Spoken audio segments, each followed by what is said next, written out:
Robert Duvall got mad at 94 years old and finally started talking about names he's kept secret for many years.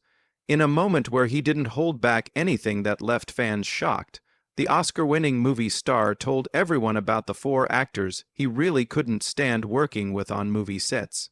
Big egos, being lazy, and no respect for making movies, he said straight out.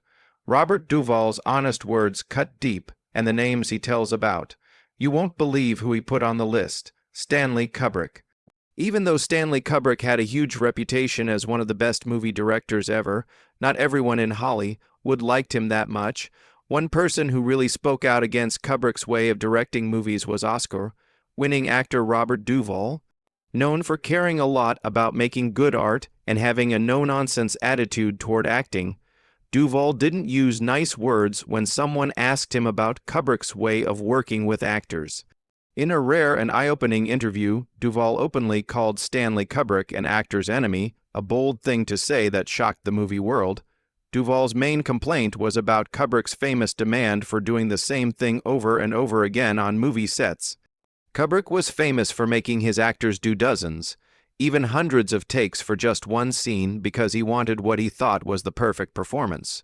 To some people, this way of working resulted in very emotional, unforgettable acting. But for Duvall, it showed that Kubrick didn't understand how actors work. How does he know the difference between the first take and the 70th take? Duvall asked as a question. For him, Kubrick's need for everything to be perfect didn't make great art. Instead, he saw it as crazy control, a way of making actors tired and mentally wearing them down until they were just tools for Kubrick's ideas, with no personal creativity or natural acting. Instead of working together with his actors, Duvall believed Kubrick controlled and bossed them around, taking away the very human feelings that actors try to bring to their characters. Duvall didn't hold back when giving specific examples. He pointed to The Shining and A Clockwork Orange, two of Kubrick's most praised movies, as proof that the director didn't respect actors as creative partners. In Duvall's opinion, the acting in those movies, especially Jack Nicholson's crazy acting of Jack Torrance and Malcolm McDowell's creepy performance as Alex DeLarge, were some of the worst he'd ever seen in big movies. To many people, these performances were famous and memorable. To Duvall, they were overworked, forced, and ultimately empty results not of working together, but of giving in. These comments were very different from the public respect Kubrick usually got. Most actors, even those who had gone through tough experiences while he directed them, spoke with respect, being careful with their words. Shelley Duvall, for example, had talked about how psychologically hard it was to work on The Shining, where she had to do 127 takes of just one scene and deal with constant emotional stress. While she had talked about the trauma she went through, she didn't completely condemn Kubrick's way of working. Robert Duvall, on the other hand, had no interest in making his opinion sound nicer. His directness cut through the myths around Kubrick, showing him not as a genius that lesser people didn't understand, but as a director who didn't care much about the well-being or dignity of the actors who brought his movies to life. For Duvall, the most important thing was respect. He believed a truly great director understood how important the relationship between actor and director was, one built not on being controlling but on trusting each other and working together. A director should guide, not grind down, inspire, not scare.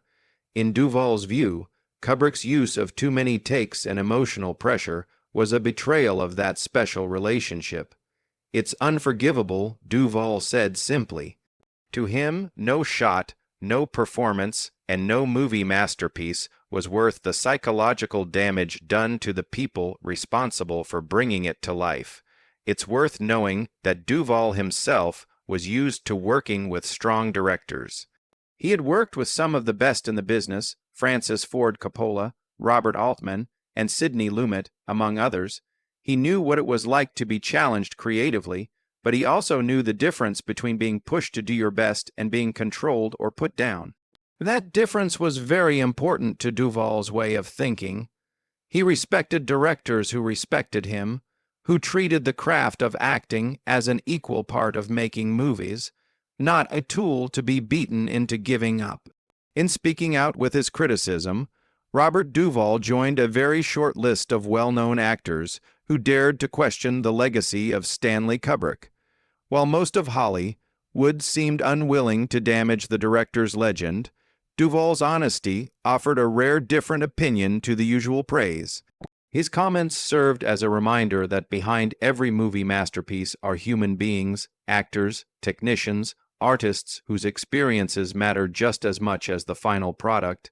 In the case of Kubrick, Duvall believed the cost of genius was too high. Henry Hathaway. Robert Duvall's amazing acting career spans many decades and includes some of the most famous performances in American movies. However, not every project brought pleasant memories or artistic harmony. One of the most argumentative episodes in Duvall's early career happened on the set of the 1969 Western classic True Grit, where he had bitter fights with the film's director Henry Hathaway. Despite the film's commercial success and lasting legacy, especially as the role that finally earned John Wayne his Oscar, Duvall's memories of making True Grit remain clouded by work tension and personal frustration. The conflict between Duvall and Hathaway quickly became one of the most talked about behind the scenes feuds of its time. Hathaway, an experienced director known for his rough, bossy style, had little patience for actors who challenged his authority or questioned his methods. Robert Duvall, on the other hand, was an actor deeply rooted in the craft, committed to character depth and being real, and unafraid to speak up when something didn't feel right. The two men represented a generational and philosophical divide. Hathaway embodied the rigid command-driven filmmaking of the studio era, while Duvall came from the rising wave of actors trained in the method, prioritizing internal truth and emotional realism. From the start of filming, their personalities clashed. Duvall later admitted the friction, bluntly stating in interviews, "The director and I didn't get along. I don't get along with a lot of directors." He suggested that Hathaway had little interest in the kind of detailed performance Duvall was trying to deliver. Instead of working together, there was fighting. Duvall felt like he was being controlled too much and held back, and Hathaway, for his part, likely saw Duvall's assertiveness as being disrespectful. What began as work disagreement got worse and turned into open hostility as filming went on. The situation became so heated that it began affecting the mood on set. One incident that would become legendary involved co-star John Wayne, who played the now famous Rooster Cogburn, known for his commanding presence both on and off screen. Wayne was not one to put up with disrespect, especially when it disrupted the movie production. According to Duvall, the tension reached a breaking point when Wayne finally confronted him. Frustrated by the ongoing disputes, Wayne supposedly warned Duvall in no uncertain terms, "If you don't stop arguing with Hathaway, I'm going to punch you out." Whether said in anger or as a stern attempt to restore order, the moment marked a clear boundary between the two actors' approaches to the set. Duvall, while respected for his talent, found himself standing alone in his opposition to Hathaway's domineering direction. Despite the hate, Duvall never launched into a full-blown attack on Hathaway in later years. He didn't use personal insults or detailed criticisms. However, his refusal to say more spoke volumes. When asked about Hathaway in later interviews, Duvall would often give mysterious answers such as, "We won't talk about him." That short dismissal, delivered with a tone of finality, hinted at deeper wounds and unresolved bitterness. It was clear the experience had left a mark, one Duvall had no interest in revisiting. The feud only added to the film's legend, becoming part of Hollywood history. True Grit was ultimately a hit, cementing Wayne's place in movie history and helping introduce a new generation of moviegoers to the Western genre. Yet for Duvall, the film represented a creative ordeal rather than a winning chapter. He later described the experience as one of the most difficult of his career, not because of the role itself, but because of the constant battles with a director he felt lacked respect for actors' input and process. To Duvall, the problem wasn't just Hathaway, it was a problem with the whole industry. In several interviews, he spoke honestly about the difficulties of working with directors who didn't understand actors or refused to meet them halfway. "I don't get along with a lot of directors," he admitted more than once. This wasn't bragging, but a reflection of his belief that true working together was rare in Hollywood. For Duvall, a director should create a space where actors can explore their characters, not simply bark orders or force rigid control. His battles with Hathaway were symbolic of a broader struggle to protect the integrity of his craft in an industry that often put efficiency and hierarchy over artistry. Still, Duvall's performance in True Grit stands as proof of his professionalism. Despite the backstage fighting, he delivered a solid and memorable portrayal of the outlaw Ned Pepper, holding his own alongside the towering presence of John Wayne. It's a reminder that even in the most challenging environments, Duvall's commitment to the role never wavered. He brought depth and intensity to every scene, regardless of his frustrations behind the camera. Bruce Beresford. Robert Duvall's reputation as a fiercely principled and intensely dedicated actor often led him into conflict with directors who didn't share or accommodate his unwavering commitment to being real. While some of these clashes were explosive, like those with Henry Hathaway or his blunt criticism of Stanley Kubrick, others were quieter, but no less revealing. One of the most significant examples came during the filming of Tender Mercies in 1983, a role that would ultimately earn Duvall the Academy Award for Best Actor. Although the final product was a critical triumph, the creative process behind the scenes was marked by moments of real tension, especially between Duvall and director Bruce Beresford. Tender Mercies told the story of Max Sledge, a washed-up country singer seeking redemption and peace in a small Texas town.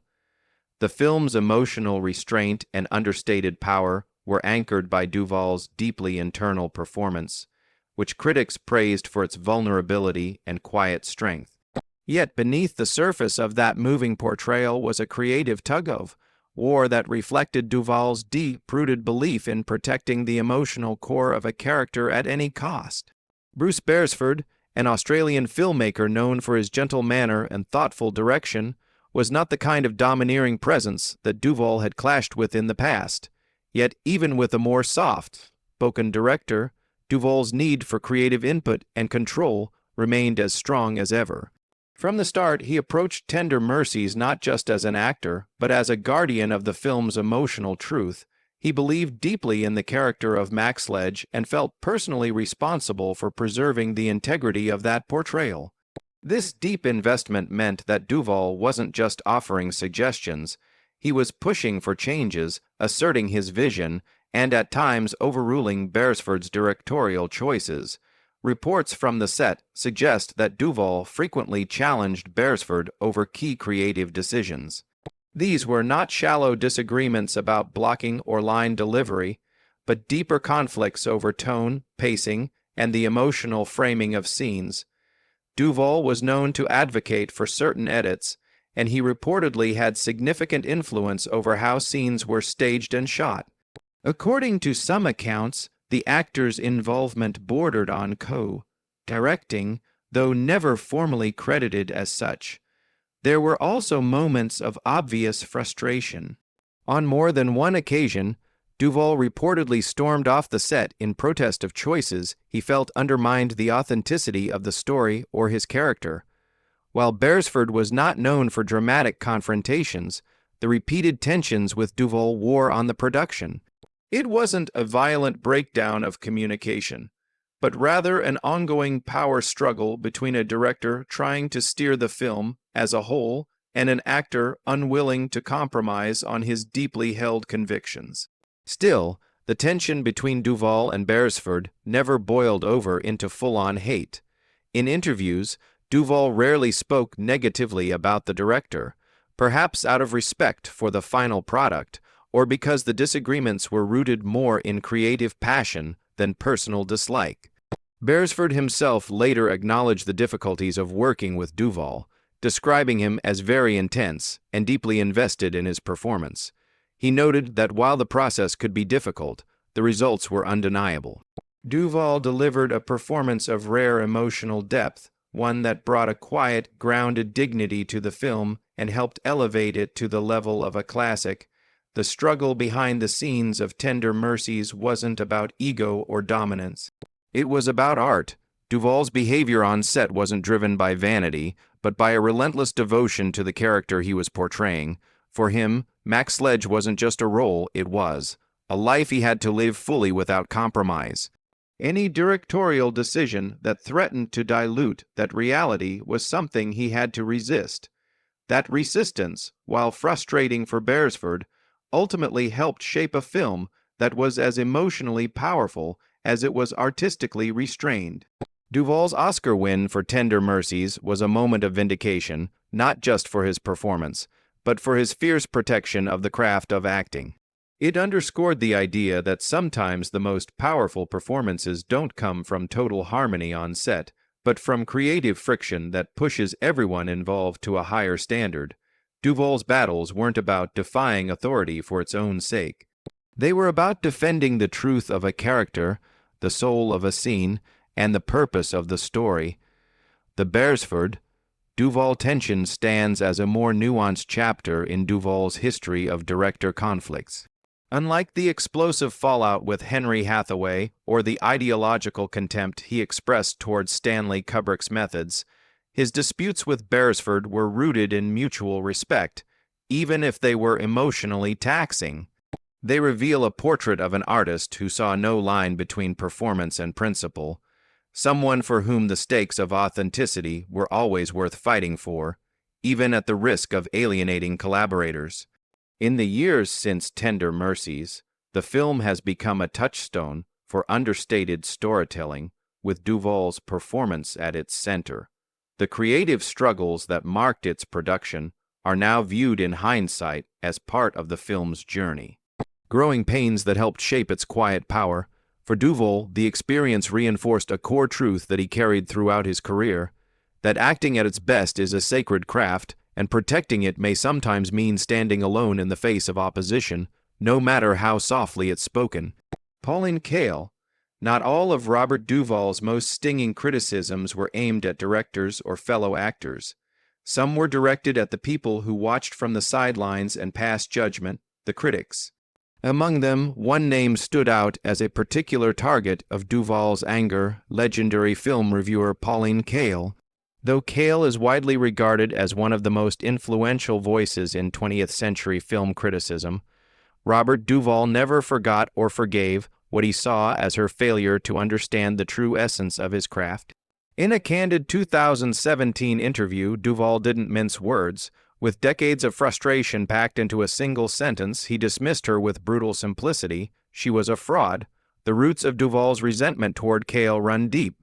Going back to her dismissive review of Tender Mercies in 1983, the film that earned Duvall his first and only Academy Award for Best Actor, to Duvall, the role of Max Sledge, a washed-up country singer struggling for redemption, was deeply personal. It was a performance of subtlety and restraint, stripped of showboating, relying instead on the quiet truths of human vulnerability. For many, it was a masterclass in understated acting, but for Kael, it was not enough.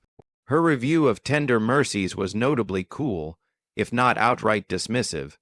She criticized the film for its slow pace and lack of stylistic flair, and her tone suggested that she found Duvall's performance too subdued to be compelling. For an actor like Duvall, who believed deeply in the power of internal emotional truth, who had spent his entire career choosing authenticity over flash, Kael's words struck a nerve. He saw her criticism not just as a slight against the film, but as a rejection of everything he valued about acting. It wasn't simply that she didn't like Tender Mercies, it was that she didn't understand it. And that for Duvall was unforgivable. Kael's larger body of work only deepened Duvall's disapproval.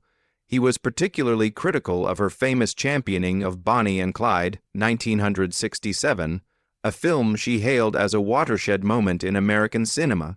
Kael praised its bold editing, stylized violence, and youthful energy, qualities Duvall saw as the very essence of superficiality. In his eyes, Bonnie and Clyde represented the kind of flash show for substance filmmaking that critics like Cale eagerly embraced while dismissing quieter, more emotionally grounded work. Where she saw revolution, Duvall saw noise. To him, Cale epitomized a critic who prized provocation over depth, cleverness over craft. She was part of a movement, he believed, that rewarded directors and performers who made a splash, even if that splash lacked emotional truth. She didn't understand actors, he said, summing up his disdain with a sentence that went beyond Cale herself. It was a sentiment that reflected a broader frustration with a critical establishment that, in Duvall's view, had too often valued cinematic gimmicks over the soul of performance. Duvall's attack on Cale was particularly striking coming from someone known for his quiet intensity. He was not a Hollywood loudmouth or publicity seeker. His career was built on integrity, subtlety, and restraint, on performances that earned respect through depth rather than showmanship. And yet, when it came to Cale, he didn't hold back. That raw honesty revealed just how personally he took her critiques. For Duvall, acting was not a game or a trend. It was a sacred craft. And to be dismissed by someone he saw as a tastemaker without the necessary understanding of that craft felt like a betrayal not just to him, but to the entire profession. It's worth noting that Pauline Kael had long divided the film world. She was revered for her wit and unflinching opinions, but she also had many detractors, filmmakers, actors, and even fellow critics who felt her power came with a tendency toward arrogance. Duvall's comments echoed that sentiment. He didn't just criticize her reviews. He called into question her authority to make them in the first place. By calling her a fraud, he wasn't attacking her taste. He was challenging her credibility.